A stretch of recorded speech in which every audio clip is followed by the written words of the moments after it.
മതിയായിരുന്നു. എന്ത് പറ്റി നേരത്തെ?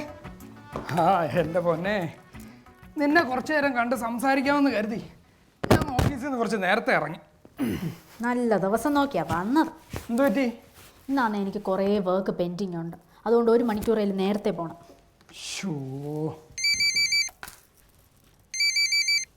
രഞ്ജിത്ത്, രഞ്ജിത്തെ, ഇന്നോ? അയ്യോ, ഇന്ന് നടക്കൂലല്ലോടാ. ഹൃദ്യക്ക് ഇന്ന് നൈറ്റാ. ഞങ്ങളുടെയൊക്കെ ജീവിതം ഇങ്ങനെയൊക്കെ ആടാവേ. പേരിന് മാത്രം ഉണ്ടൊരു സോഫ്റ്റ്വെയർ. 29 ദിവസം 24 മണിക്കൂർ ടെൻഷൻ. പടം ഒരു ദിവസം മാത്രം ഉണ്ടൊരു അല്പ സന്തോഷം, സാലറിയുടെ. ശരിയടാ, എന്നാ വേറൊരു ദിവസം. വേറെ ദിവസം കുഴപ്പമില്ല. ഓക്കേടാ. രഞ്ജിത്തായിരുന്നു. സെക്കൻഡ് ഷോക്ക് ചെല്ലുന്നോ?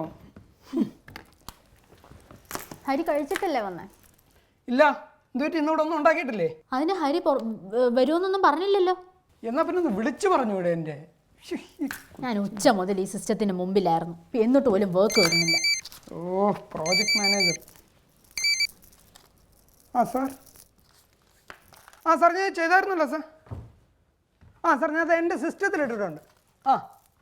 ഡീകോളൻ മൈ പ്രോജക്ട്സ്. സാർ ഞാൻ അനിലിൻ്റെ അടുത്ത് ഏൽപ്പിച്ചിട്ടുണ്ട് സാർ. ആണോ? പോയോ? സാർ ഞാനെന്നാൽ അതിൻ്റെ ഡീറ്റെയിൽസ് മെയിൽ ചെയ്യാം. ശരി സാർ. നിൽക്കേ, എന്നെ ഞാൻ കൊണ്ടുവിടാം. ഇത് എൻ്റെ പ്രോജക്റ്റാണ് സാർ. സാർ ഞാനത് ചെയ്തല്ലോ. ഞാൻ ഓഫീസിൽ വരുമ്പോൾ കൊണ്ടുവരാം സാർ. അത്യാവശ്യമാണോ? എന്നാൽ ഞാൻ ഇപ്പം തന്നെ കൊണ്ടുവരാം സാർ. ഇപ്പം മെയിൽ ചെയ്തേക്കാം. സാർ ഹരി, 1 സെക്കൻഡ് ഒന്ന് മാറണേ അങ്ങോട്ട്, പ്ലീസ് പ്ലീസ്. ഹരിയുടെ ലാപ്ടോപ്പ് ഇവിടെ ഇരിക്കുമല്ലേ, പ്ലീസ് ഒന്ന് മാറിക്കേ. എന്റെ ഡേറ്റാസ് എല്ലാം ഇതിനകത്ത് ഫീഡ് ചെയ്ത് വെച്ചേക്കുന്നത്. ഒന്ന് മാറിക്കേ പ്ലീസ് പ്ലീസ്. 5 മിനിറ്റ് കഴിഞ്ഞ് ഞാൻ നിനക്ക് തരാം. വേണ്ട പ്ലീസ്. എന്തുവായത്? പ്ലീസ് ഒന്ന് മാറിക്കേ. എന്നാ പിന്നെ അങ്ങനെ നീയും ചെയ്യണ്ട. എന്നാ പിന്നെ ഞാൻ ഓഫീസിൽ പോയി ചെയ്തോളാം. പോയി ചെയ്തോ. അല്ലെങ്കിലും നിന്നെ കിട്ടിയതിന് ശേഷം ഉണ്ടല്ലോ ഒരു മനസമാധാനവും ഇല്ല. എന്തോ നിങ്ങളെ കെട്ടിയോണ്ടേ എൻ്റെ മനസ്സമാധാനമാ പോയത്. ഇതാണ് ഈ ഇന്റർനെറ്റിൽ കൂടെ ഫോട്ടോ കണ്ട് കെട്ടിയാലുള്ള കുഴപ്പം. ഇത്ര കാര്യമെന്ന് പറഞ്ഞിരുന്നേ ഉണ്ടല്ലോ, ഞാൻ പണ്ടേ വേണ്ടാന്ന് പറഞ്ഞാൽ.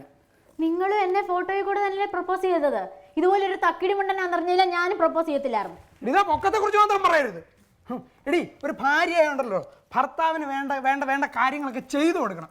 എടി, ഇവിടെ വന്നിട്ട് നീ 1 ഗ്ലാസ് ചായെങ്കിലും ഒന്ന് ഉണ്ടാക്കി തന്നോടി. അവർക്ക് എപ്പോഴും ഒരു ജോലി. എന്റെ ജോലി ഉള്ളതുകൊണ്ടാ ഈ കാണുന്ന സാധനങ്ങളൊക്കെ ഇവിടെ വാങ്ങിച്ചു വെച്ചേക്കുന്നത്. നിങ്ങൾക്ക് 30 കിട്ടുന്നിടത്തെ എനിക്ക് 40,000 കിട്ടുന്നത്. കല്യാണ സമയത്തെ നിനക്ക് 15 എനിക്ക് 25. 15-40 തവണ എന്റെ പെർഫോമൻസ് കൊണ്ട് തന്നെ. അത് പിന്നെ ഒരു പെർഫോമൻസ് നമുക്ക് അറിഞ്ഞൂടെടി. എടി, ഈ ഫീൽഡിലുള്ള പെണ്ണുങ്ങളുണ്ടല്ലോ, ഒന്നൊന്ന് കുഴഞ്ഞു കൊടുത്തു കഴിഞ്ഞാൽ സാലറി ഹൈക്ക് എന്ന് പറഞ്ഞ വലിയ കാര്യം. അനാവശ്യം പറയരുത്.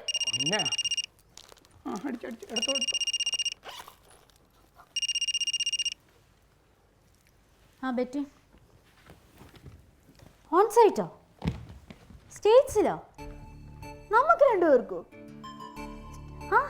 ഗ്രേറ്റ്. പിന്നെന്താ, തീർച്ചയായിട്ടും. ഞാനിപ്പം വന്നേക്കാം. ബാക്കിയെല്ലാം അവിടെ വെച്ച് പറയാം. ശരി എന്നാ. എന്തോന്നാ ഓൺ സൈറ്റാ? സ്റ്റേറ്റ്സിലാ? ആരാ പോണം? ഞാൻ പോകും. നീ പോവില്ല? ഞാനല്ലേ എൻ്റെ കാര്യം തീരുമാനിക്കുന്നത്. അല്ല, ഇപ്പം ഞാനാ തീരുമാനിക്കുന്നത്. നീ പോകുന്നില്ല. പിന്നെ നിങ്ങളുടെ വാക്കും കേട്ടോണ്ടല്ലേ ഞാൻ നടക്കുന്നത് ഇവിടെ. എടി, നമ്മുടെ വീട്ടുകാരുടെ അടുത്തൊക്കെ ചോദിച്ചിട്ട് നീ പോണോ പോണ്ടേ എന്നുള്ള കാര്യം പതുക്കെ തീരുമാനിക്കും. ഇപ്പം കയറി നീ പോവണ്ട. $5,000 കിട്ടുന്നത്. 2 lakhs. നിനക്ക് പൈസ ആണോ വലുത്, അതോ ഞാനാണോ വലുത്? എനിക്ക് എൻ്റെ കരിയർ ആണ് വലുത്. നിങ്ങളുടെ കാര്യം നോക്കിക്കൊണ്ട് നടക്കാൻ എനിക്ക് പറ്റത്തില്ല. വെറുതെ പ്രശ്നം ഉണ്ടാക്കരുത്. ഹൃദയ, വേണ്ട, നീ പോകുന്നില്ല. ആദ്യമായിട്ട് കിട്ടിയ ചാൻസ് ആയി ഞാൻ പോയിരിക്കും. ആദ്യമായിട്ടാണെങ്കിലും അവസാനമായിട്ടാണെങ്കിലും നീ പോകുന്നില്ല. ഞാനൊരു കാര്യം പറഞ്ഞതാ, പോയിരിക്കും ഞാൻ. നിങ്ങൾ എന്നെ അടിച്ചല്ലേ? എനിക്ക് എൻ്റെ കരിയറാ വലുത്. ദൈവമേ, അടുത്ത ജന്മത്തിലെങ്കിലും ഈ ഇന്റർനെറ്റും സോഫ്റ്റ്വെയറും മാങ്ങാത്തലിയൊന്നും ഇല്ലാത്തൊരു സ്ഥലത്ത് ജനിക്കണേ. വളരെ ഡിഫറെൻ്റ് ആയിട്ടുള്ള കോണ്ടംപററി ആയിട്ടുള്ള റെലവൻ്റ് ആയിട്ടുള്ള തീമാണ് നിങ്ങൾ എടുത്തത്, which is very interesting. Congratulations to you first thing. I think what is basically missing is പ്രത്യേകിച്ച് അക്ഷരയുടെ കാര്യത്തിൽ ഈ സ്ത്രീയുടെ കഥാപാത്രം അവരുടെ ഒരു കരിയർ മൈൻഡഡ് ആയിരിക്കുന്നു. അവർക്കും പ്രഷേഴ്സ് ഉണ്ട്, അവർക്കും ഡ്രീംസ് ഉണ്ട്. അതുകൊണ്ട് ഒരു സെൻസിറ്റീവ് അല്ലാത്ത സ്ത്രീയായി മാറണമെന്നില്ല. You know what I mean? കുറച്ചൊരു വൺ ഡയമെൻഷനലായ ക്യാരക്ടർ എന്ന് എനിക്ക് തോന്നുന്നു. ഒരല്പം കൂടി നിങ്ങളത് റിഹേഴ്സൽ ആവശ്യമുണ്ടായിരുന്നു എനിക്ക് തോന്നുന്നു. There were some gaps, some dialogues for the sake of dialogues. ആ ഫ്ലോ കുറച്ചുകൂടി നാച്ചുറൽ ആവുമായിരുന്നു.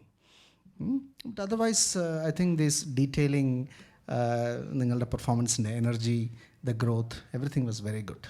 കൺഗ്രാറ്റ്സ്. അക്ഷര, അനൂപ്, രണ്ടുപേരും നന്നായിരുന്നു. നമ്മൾ ജീവിതത്തിൽ സംസാരിക്കുമ്പോൾ, ഇപ്പം ഞാൻ സംസാരിക്കുമ്പോൾ തന്നെ ഞാൻ ഒരു പക്ഷേ ഫംബിൾ ചെയ്തേക്കാം, വാക്കുകൾക്ക് വേണ്ടി ഞാൻ തപ്പിയേക്കാം. അതെന്നെ ഒരിക്കലും ടെൻസ്ഡ് ആക്കില്ല. നമ്മൾ ജീവിതത്തിൽ ചെയ്യുന്നതാണത്.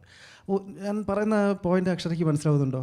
ഒരു ഫംബിളിൽ ശേഷം പിന്നെ നമുക്ക് ആ കോൺഫിഡൻസ് ഒന്ന് റീഗെയിൻ ചെയ്യാൻ കുറച്ച് സമയം എടുത്തു, ശരിയല്ലേ? അതിനെക്കുറിച്ച് നമ്മൾ വറി ചെയ്യേണ്ട. But you have developed a lot as an actress. മറ്റാരും കടന്നു ചെല്ലാൻ മടിക്കുന്ന, എന്നാൽ ഇന്നത്തെ നമ്മുടെ കേരളത്തിലെ സമൂഹത്തിൽ യാഥാർത്ഥ്യമായിക്കൊണ്ടിരിക്കുന്ന ഒരു പ്രശ്നമാണ് നിങ്ങൾ കാണിച്ചു തന്നിട്ടുള്ളത്. And also it's looking ahead to the future. ഇത്തരം പ്രശ്നങ്ങൾ ഉണ്ടായേക്കാം. അതിന് ആ ഒരു സാമൂഹിക പ്രസക്തി കൂടി നിങ്ങളുടെ തീം സെലക്ഷൻ ഉണ്ടായിരുന്നു. Thank you very much. Please keep it up. Thank you. Anoop sir, അക്ഷര, ആദ്യം പറയാനുള്ളത് തീം ഇസ് ഗുഡ്. ഈ വൈഫിൻ്റെ അടുത്ത് ഇഷ്ടമുണ്ട് എന്നുള്ളതൊക്കെ അനൂപ് സാർ പെർഫോം ചെയ്തപ്പം ആ ഡയലോഗ്സിലൊക്കെ അത് വന്നു. ചക്കരെ ഞാനിരിക്കട്ടെ എന്നൊക്കെയുള്ള ആ ഒരു ഡയലോഗ്സിലൊക്കെ ആ ഇത് വന്നു. അത് അക്ഷരയ്ക്കും അത് ചെയ്യായിരുന്നു. യു ഡോണ്ട് ഹേറ്റ് ഹിം, അല്ലേ? ഈ ബിസി ആണ്, ജോലിയിൽ പ്രൊഫഷണൽ ഇതാണ്, കരിയറാണ്, ഇതൊക്കെ ആണെങ്കിലും അത് കാണിക്കായിരുന്നു പെർഫോമൻസിൽ, ഡയലോഗ്സിലെങ്കിലും. So keep it up.